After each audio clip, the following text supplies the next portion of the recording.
We are getting there. So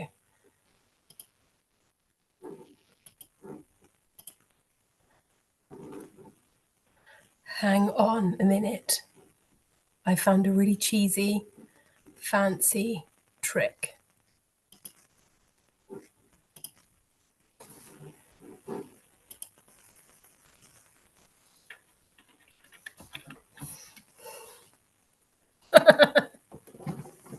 Okay.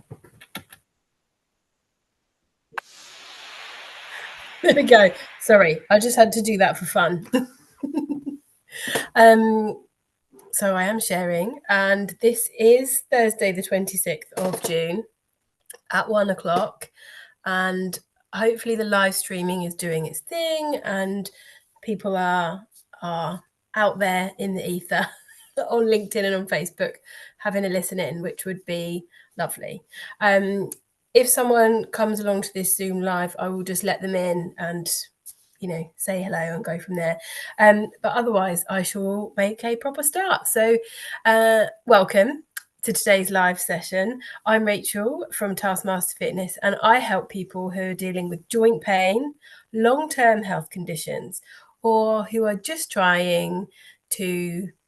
not sure where to start when it comes to exercise, but know that they want to. And today's topic is something that comes up often when I'm speaking with people, either clients of mine or people who I just meet who aren't yet clients of mine. And so this is the sort of thing they get stuck on, or they feel hesitant about if they haven't started yet, is what if I try exercise and it makes things worse? What if I try exercise and it doesn't work for me? And so I thought I would pull this together, share with you things that come up, things that I've learned along the way, things that I help my clients with. And so I've called it You're Not Made of Glass: How to Move Without Falling Apart. So let's get into it, shall we? I have got some notes down here, so if you see me looking down, it's because I'm literally just doing that. So the first thing, let's get to the first slide, shall we? The other cool trick is that I've learned is this. Okay. So as you can tell, I like to keep things fun, but also come back to the serious, what's important, what's going to make a difference. Those are the key things. So this first slide then, ever held back because you weren't sure if it was pain or just effort? So I'm talking about in the body, when you're doing something or not doing something because you don't want to make things worse. It may feel uncomfortable. You may have been in pain for a long time. You may not have been in pain, but you're worried about putting yourself in pain. So however you're coming to it, this is what we're going to talk about today, about holding ourselves back. So pain is really individual to everyone. It's really important. I'm going to say the word important again, like 100 times. It's really good to know and reassure yourself. And this is actual fact. This isn't just you trying to like shortcut and make yourself feel better. Pain is different for everyone. It's experienced differently. Our pain perceptions are different. What we can handle are different. So that's really important to know and to remind yourself. You can't, if I just think about women and period pain, I can't compare my period pain to someone else's and say, oh, well, I can handle it, so why can't she? Equally, if my period pain was really awful, I can't be like, oh, look, she's just getting on with life. Why can't I? I use that as an example just because I'm just trying to say that you can't compare pain from one person to another. What one person is experiencing, you just have to respect that and respect that in them and respect that in yourself as well. It's really important. And the body gives us different pain signals. It gives us all sorts of information. Sometimes we've spent a lot of time or energy ignoring what our body is telling us, getting on with things.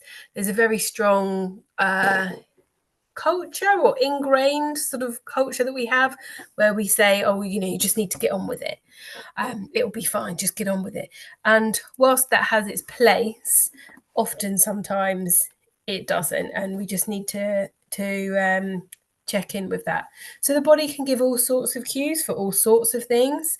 I'm going a bit off track, but sometimes the body can give us cues about anxiety or stress. So like knot feelings in the stomach or shoulders being up by our ears. There's those kind of cues. It can give us cues about our hunger and our thirst. Again, these often get ignored or overlooked, but they are there.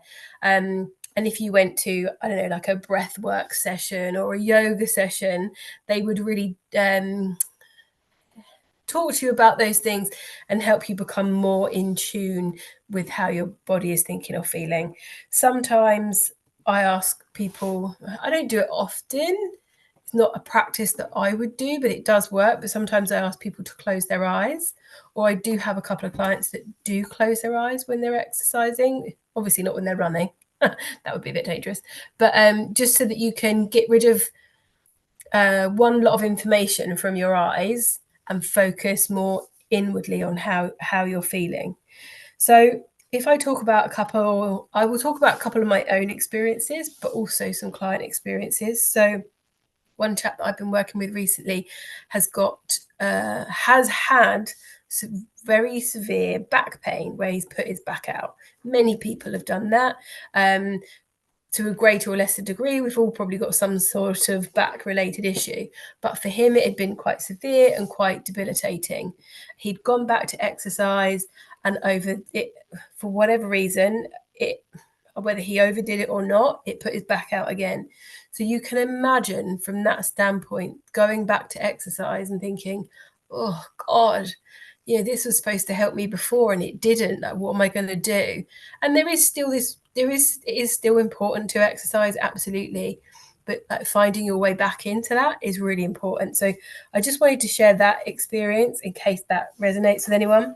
Another lady that I work with, she slipped down a ladder and shattered her ankle, and it has now been pinned. Obviously, there was absolutely pain at the time. I imagine I wasn't there when she did it, and there was a big sort of operation and recovery process after that. But even to this day, she can be quite protective of that side of her body or that leg.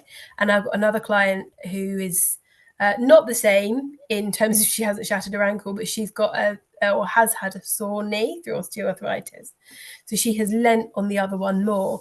And this is, sometimes this is just our body being really cautious and trying to protect stuff. And this is subconscious.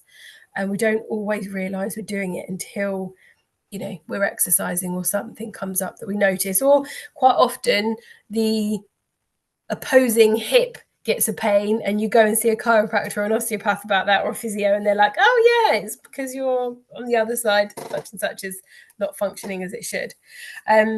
So they're sort of different situations where you can experience pain. One of my own experiences was probably about 6 years ago now. I'd always been able to exercise and never, I guess I was young, so maybe that's how it is. And I'd never really had much, I felt, I'd been rowing for best part of 20 years. So you get used to having aches and pains. You get used to being out of breath and feeling uncomfortable and red in the face in that way. But what you don't realize, sorry, I'm just keeping an eye on the time.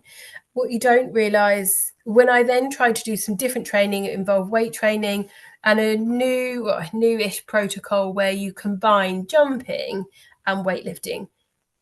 There's a lot to it. It is fine to do that. But my body wasn't used to it. And on this one particular occasion, I think I'd done my squats and I was now doing some jumps up onto a box, which I was more than capable to do. but I got this red hot searing pain in my knee, and I literally just backed off and was like, right, stop doing the exercise. We're going to stop working the legs, maybe do a little bit of upper body, and then we're stretching and going home. Like, that's a warning sign.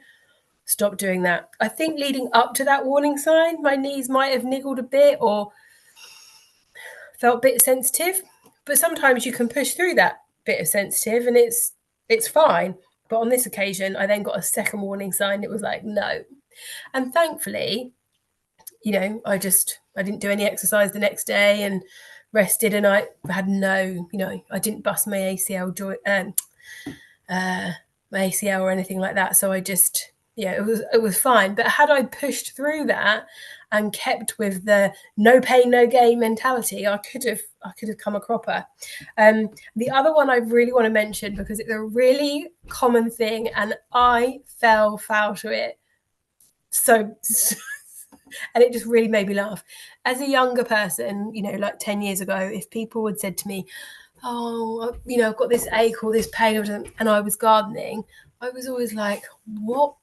Gardening? Come on. Anyway, I came a cropper. I was helping my friend in her allotment, and she had this long, thin, narrow bed, and it needed weeding. I was like, fine, I'll just kneel on the ground. Knelt on the ground, pick the weeds, and then I was like, oh, my knee's starting to get a bit sore. Maybe I'm kneeling on a stone. So I adjusted my position. And then my friend had a kneeling mat. So I was like, oh, all right, I'll get one of those. And I knelt on this mat. And honestly, I could have been weeding this bed, I don't know, I feel like it was 2 hours or more. Like, it was long, longer than my arms, much longer. And like, as I was doing it, I was like, oh, my knees are a bit uncomfortable. And then I tried to like squat down on my feet, but that was becoming uncomfortable. And I kept just like pushing through, because I was like, look, I've only got a quarter of it left to do. I've done so much. I'll just get this bit done. And my goodness, my knees were so sensitive for days, possibly even a couple of weeks afterwards. I couldn't kneel on them. They felt uncomfortable. I was like, why did I do that? Why? And I understood how it happens, because people just want to get their jobs done in the garden. And I totally get it. But please don't do it. Please don't do it. Have rest. And I will come on to rest in a minute. So yeah, I just really wanted to share that there are different cues in the body that tell you different things. And I also wanted to say and really acknowledge that if you are experiencing pain in your body, that is totally valid experience, and you're absolutely right to acknowledge it. What you do with the information is the most important thing after that. And that's, I guess, where I'm going to move on to next, because if you get this information from your body that you're in pain and you ignore it, you might run the risk of making things worse. If you feel this pain in your body and it's like a hypersensitivity, you might hold yourself back because you don't want to make things worse. And actually getting to know when something is sort of a run-of-the-mill pain, like I get a really clicky ankle sometimes. I wouldn't know unless I was trying to warm up and doing ankle circles. It can sound terrible, and other days it doesn't. And that is, if I get a clicky ankle, it's just not there is nothing there for me to be worried about. And clicky joints, for a lot of people, there'll be nothing there for them to worry about.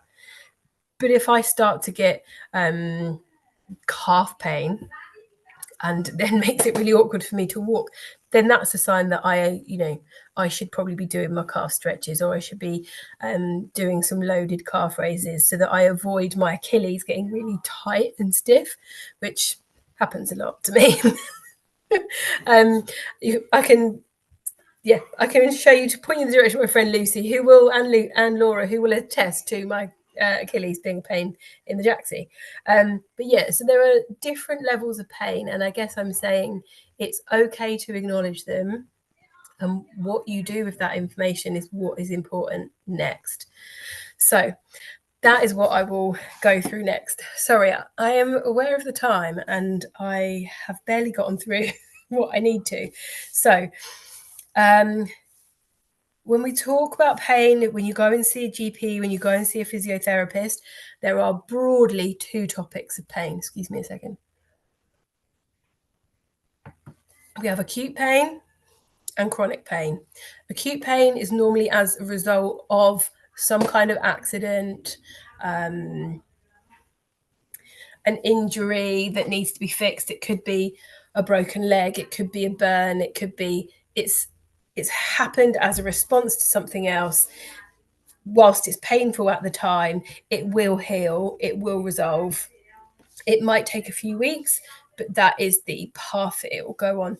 Chronic pain, however, is more akin to things like osteoarthritis, rheumatoid arthritis, fibromyalgia, like long-term conditions that you live with. Lower back pain is often a chronic condition because it can be hard to find the fix that just sorts it out. That said, some back injuries can be resolved quickly. So,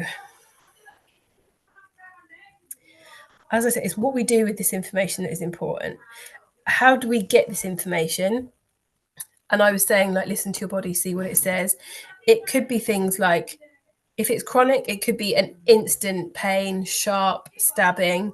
It could be, as I described with my knee, red, hot. There could be swelling. You could be limping. That they're sort of normally related to acute pain, broadly speaking. I have to say broadly speaking so many times because honestly, it's different in different scenarios for different people. So this is why it's really important that you are aware of what it is for you. And then dull aches or stiffness, normally more related to chronic, which is sort of more long-term ongoing pain. So whether it's acute pain or chronic pain, you can ask yourself on a scale of 1 to 10, how bad is this pain? If I think about the worst pain I've ever experienced as being 10, where am I on that scale? If you're at like a 3, 4, or 5, I'm guessing, I haven't looked up what the NHS says, but it's probably something that you can, well, if it's a 3, you probably definitely self-manage, paracetamol probably. But then if it's like if you're on like a 8, 9, 10, this is something that you should be seeking professional help with. So it's not an absolute science, but it's really just a good way to think about it and ask yourself to keep things into perspective. Because sometimes if we're anxious or worried, quite rightly, then it can just mean that we just can over fixate. Whereas if we can do something a bit more logical and ask ourselves that question, sometimes it can help rationalize. Equally, if we're trying to play something down and be like, oh, it's not that bad, I can still move it, just then it can be a really good opportunity for us to be like, oh no, actually that is painful, that is affecting my day-to-day life. I do, as much as it's pain in the ass sometimes to get a doctor's appointment, that is what I need to do. Also things, honestly, I think I've tried to cover too much.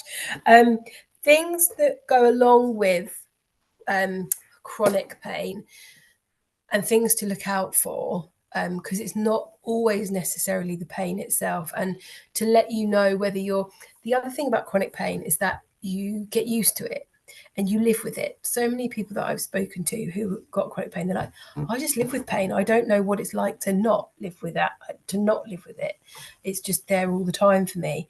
So sometimes it can be really important to look at the other factors, take a holistic approach and look at the other factors in your life that will give you clues as to whether you're managing really well. Maybe you're going through a period of a relapse or a short term, a flare up of symptoms. And these other things, and these are also other things that you can look after so that your pain doesn't get overwhelming, doesn't always let you get into kind of like a really feel sorry for yourself, low mood kind of place. And things to look out for when you're living with chronic pain is, how is your level of tiredness and fatigue? Is it better or worse than it normally is? How disturbed is your sleep? Is it, are you someone who sleeps great all the time and it's bad, or are you someone who sleeps bad all the time but this is particularly bad? So it's what it is for you relative to your situation. Are you increasing or decreasing any reliance on painkillers? Bad moods, you might notice yourself that you're in a bad mood, but also people around you might start to give you signals that maybe you're not, in as good a mood as you maybe some normally are. And then like an emotional sensitivity. It can happen to us for many different reasons, but just if you've got more than one of those going on and you're living with chronic pain, that can be really important to notice and start to take care of some of those things.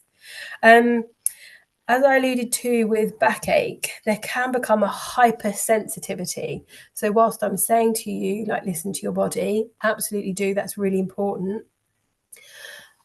But also what's important about listening to your body is knowing whether you're just aware. Like, I was with a client this morning, she's had a shoulder injury in the past, and we were working out today, and she's doing a move and she's like, I'm aware of my shoulder. It's not painful. We weren't making anything worse, but she's more acutely aware to it than someone else might be. So just being able to recognize as well when there's an oversensitivity. Equally, we can go the other way and be blissfully unaware, and we need to tune ourselves in. I've said about clicky joints not necessarily being a sign that there is anything wrong, that clicky joints can just happen. And then, oh yes, a big one that I should cover in terms of signs and symptoms, especially if you're living with chronic pain. So there is something called DOMS, DOMS, delayed onset muscle soreness. And this is soreness in the muscles that come after doing new activity. So, if you haven't been to the gym for 3 months and then you go back, your first session with a PT is probably going to feel pretty uncomfortable for 2 to 3 days afterwards. But the next week when you go, it won't be as bad as that, and you'll feel fine. The important thing here is that this is muscular pain or muscular discomfort, and that it goes within 72 hours, roughly. Ideally, it's less than that. Maybe it's a little bit more. But if it becomes a problem, and this is a boundary that I give to all of my clients, if it becomes a consistent problem, starts to affect other areas of your body, not get any better and continually keep getting worse, then that is the time to seek for professional help, whether that is as simple as booking yourself in for a sports massage and that may resolve it, or whether it does warrant a GP referral to a physiotherapist. You won't know until you're in that situation. And if you're in that situation already, I hope that gives you some scope of what you're looking for in terms of feedback in the body. Okay, I might have to cut today short. So that's what I was just talking about. Your body speaks in signals, not alarms. If you are getting an alarm, if you're getting a hot red pain like I did, then absolutely, that's an alarm. Do something about that. But otherwise, it's giving you lots of signals all the time. And if you just need to close your eyes at the start or the end of the day, or in the middle of the day, just to listen to where you are, then you can do that. Some people, like, I connect with my body when I'm using it, when I'm training, I get to know it, and even in the hours afterwards, I can just acknowledge what is happening. And that doesn't make me special by any means. Any of us can do that. We just have to let ourselves listen and not try and rush on with the next job or get to the next appointment or whatever it is. So that kind of, if I can sum up that quickly. So noticing things like if you've been sat too long or you've been too active, and knowing to give yourself either space to rest or space to start moving around. As I said, is the pain getting worse and not getting better? That's the time to take action. could something simple happen, like could something simple help, like a massage or something? And then if you've got chronic long-term pain, actually could having weight training in your life, not over the top weight training, but more working with weights and just a consistency of muscle building training like that, help you to become more resilient in your body, so that you can handle changes and handle things that are just different.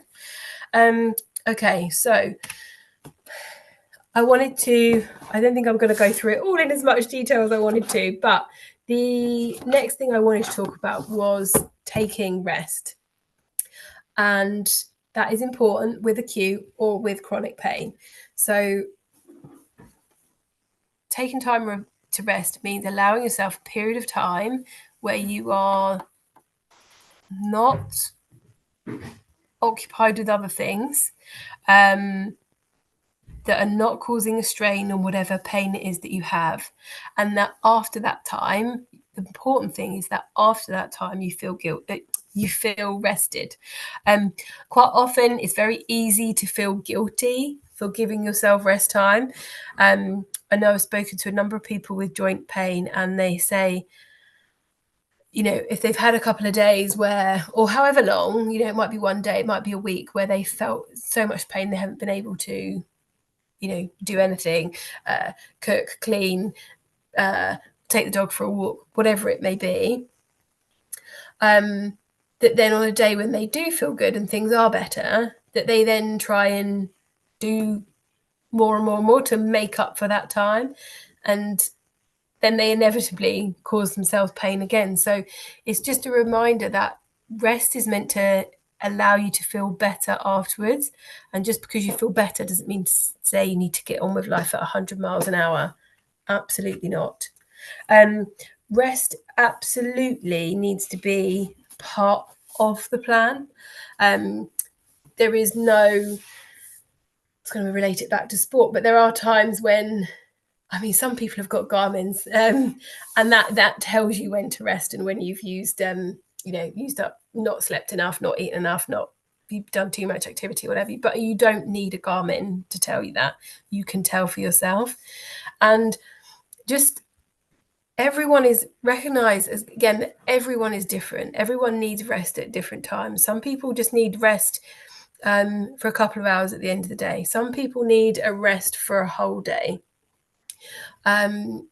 It really depends on your situation and what you're dealing with, but allowing yourself to rest and giving yourself permission to do that without making yourself feel guilty is so wildly important. And there are different ways of how rest can look. Rest can also, well, if I just speak about that guilty bit, rest can, and I've seen memes about this on social media, if we rest, but then we kick our ass for being lazy, we haven't really rested. So just bear that in mind. So things that can be restful that people do talk about, for me, they come in 3 broad categories, and I haven't got a name for each category, but the first category is things like meditation, time by yourself, listening to music. I think sometimes can help soothe the central nervous system. And that's relaxing for some people. Some people, when I said that, will have recoiled and been like, oh my God, no. And those people might prefer to go out for a walk, to be outside, to be swimming, to be gardening. They might feel the need to be active, low-key active in their body in some way. Obviously not making their pain any worse. And then the other category that I thought of is some people might prefer to be doing something with their hands, like crochet or cross stitch or baking or cooking or journaling maybe goes in the first one, but whatever it is that helps you to feel recovered, so that when you're done, and that's the other thing, is to give your rest a boundary. because it can eke out into hours and hours of time, but allow yourself that space to rest and think of it as an action on your to-do list. You're not just sitting around, like it's a thing that you're doing. You're resting, you're taking that time. And then, you know, when someone asks you what you did that day, you can say, well, I rested, and this is what my rest looked like, and this is how long it lasted. It's a good thing. And rest really helps the body recover from a muscle point of view. When we're working with weights, we need the body to have that rest time so that it can rebuild itself. And without the rest time, we're just continually wearing our bodies out. Oh yeah. So the kind of rest that leaves you feeling better. And I just gave you some examples, so hopefully something in there will have been useful. I'm sorry to have gone through that one so quick, but maybe I should do that on a separate day.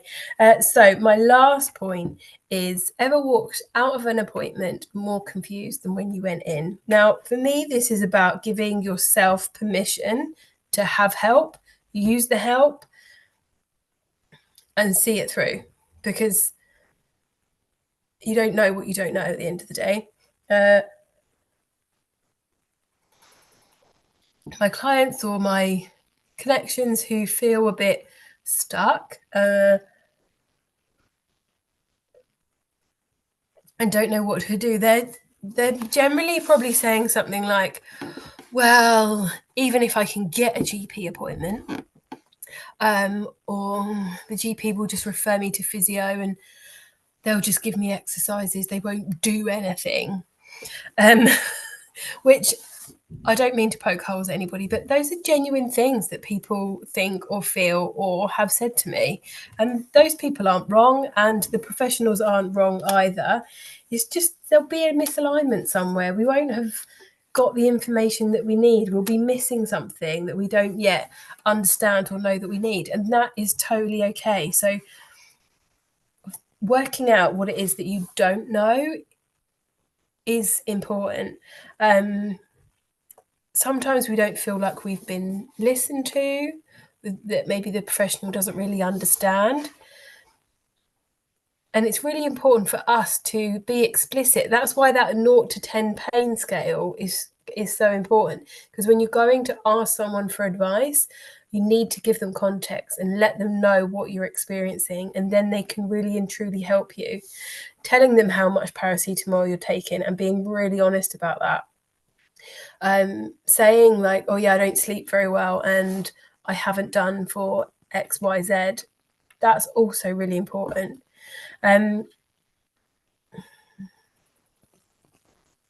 Okay, let me move on. The other thing is so you don't need permission to ask for what works for you. Absolutely. But what I will say, and you absolutely should ask whatever you don't know, whatever you feel slightly uncomfortable about, or whatever, what's the reason that you're not taking up exercise? What do you need to know? What do you need to figure out? Why is it your GP isn't referring to a physio? What haven't you shared with them? What haven't you told them? What haven't you recognized in yourself? Like, what's missing? Know what's missing and then share that. The other thing I hear a lot from people with joint pain is they often don't want to talk about their symptoms or what's going on, because sometimes friends and family are a bit too can be over caring, or they're very quick to say, oh, have you tried this heat pack, or have you tried Nurofen, or have you tried? And honestly, if someone is in pain, they have probably tried everything. So just be mindful of that when you're asking. Once you know what it is that you're missing, then where do you go to find out that information? And I've written here, it may be a professional, it may be something that you can buy their expertise. Maybe it's that the NHS offer a service like pain management or physio, and that you need to follow that up to get help. And then friends and family will ask us how we are. And whilst I wouldn't want to encourage you to not lie or not tell them what's going on. Absolutely. equally, they can be full of advice. So I want you to take some of that with a pinch of salt, maybe say thank you for caring, thank you for taking an interest. But when you think about your friends and family in the situation you're in, is there anyone else? If you've got osteoarthritis, is there someone you know that has it too? Can you have a conversation with them about their experience and then see how that feels to you, how that relates to you? Does that work for you? Was there something there that you could see through on? So whenever you get advice, it's really good to, what have I written here? It says, when you are given advice, don't assume it's true for you. Try it out, take what works for you, and leave the rest, which is quite a good saying, I think. It's probably going to become an overused saying, but I think it's quite good at the moment for today. So as we get towards the end, I hope that's inspired you or given you some food for thought or helped reassure you that, whatever you do for yourself is going to be worth it and it's going to help. So what's the one thing you've wanted to ask but haven't yet? I don't think I have an answer to that, but I wanted to purposely leave that open-ended question for you. What is it that you don't know, or that you feel cautious about, or that you're worried about, that you're not getting the answers to, and that in some way you're kind of metaphorically butting your head up against a brick wall by it?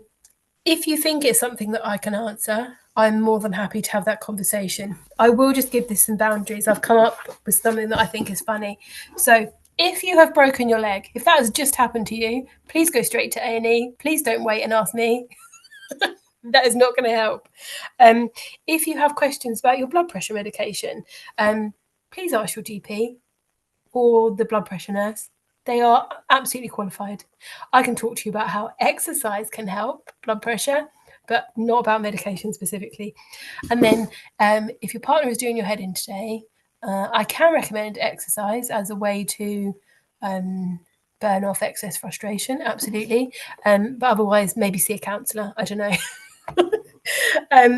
But if there is something that you think about exercise that could help you could help your health, and you just want to ask someone that question, then please do come and ask. I mean, this is what this series is about. Maybe I'll cover it in future, but what if I don't? So do ask me the question. That's it. Acknowledge what you don't know and look for intelligent answers.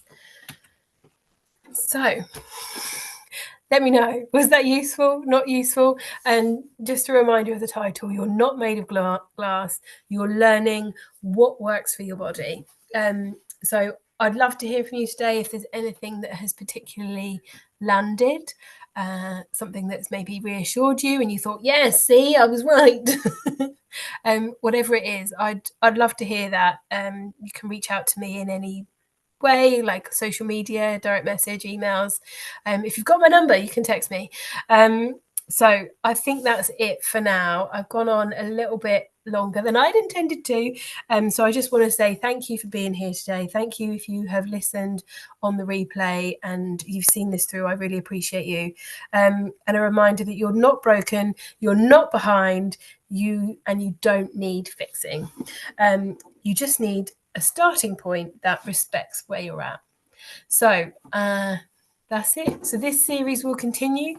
The next episode is going to be on Thursday, the 24th of July. I do already have a topic in mind.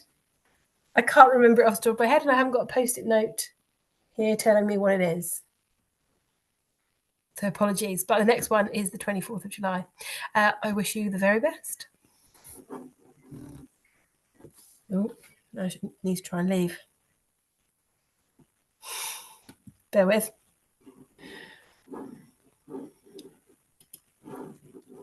There we go. Have a good one.